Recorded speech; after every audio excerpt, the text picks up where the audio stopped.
Hi guys! First, thank you for having this video and may God protect and bless you.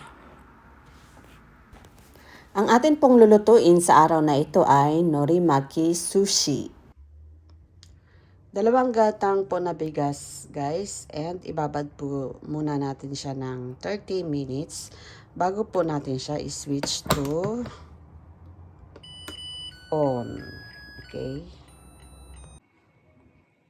So, ito po guys ang mga sangkap na gagamitin natin sa paggawa ng norimaki sushi. So, kailangan po natin ito guys sa paggawa sa pag-roll ng sushi. Okay? Then, ito po yung nori po, no? Ang bibilin po natin is yung malapad po. Then, 2 tamago or egg, no? Timplahan po natin siya sa sugar and salt. Bago natin siya iprito, tikman po muna natin. Baka maalat po. So, at least maremedyohan po natin ng sugar. Then, ito po yung kamabuko or crab. Mabibili po natin yan sa supermarket.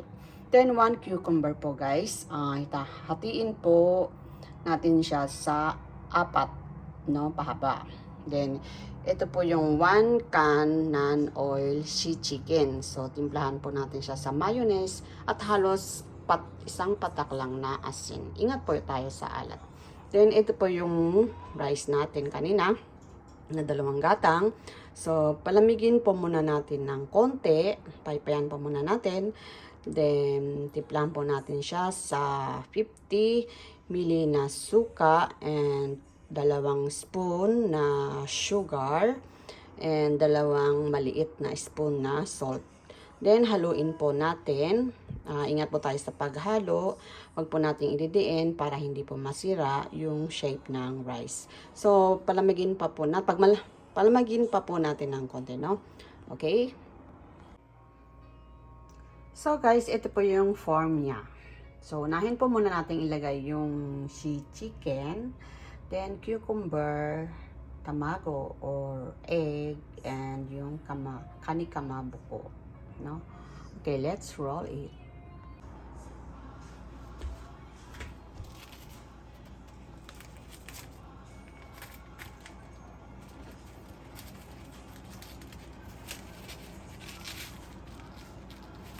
Medyo dinan po natin guys, no, para hindi po butas-butas mamaya pag hiniwa natin, no?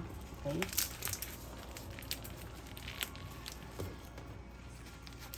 Ay, yan. So, pag yung ganyan, mamaya, ikat na lang po natin.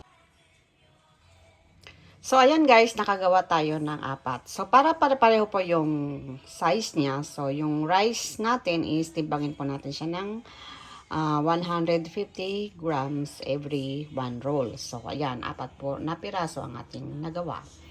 Then, hindi maganda ang aking pagkaka-roll. So, kulang pa sa diin. Kaya, parang meron siyang luwag. Di bale, gagalingan ko na lang po next time. Okay, guys?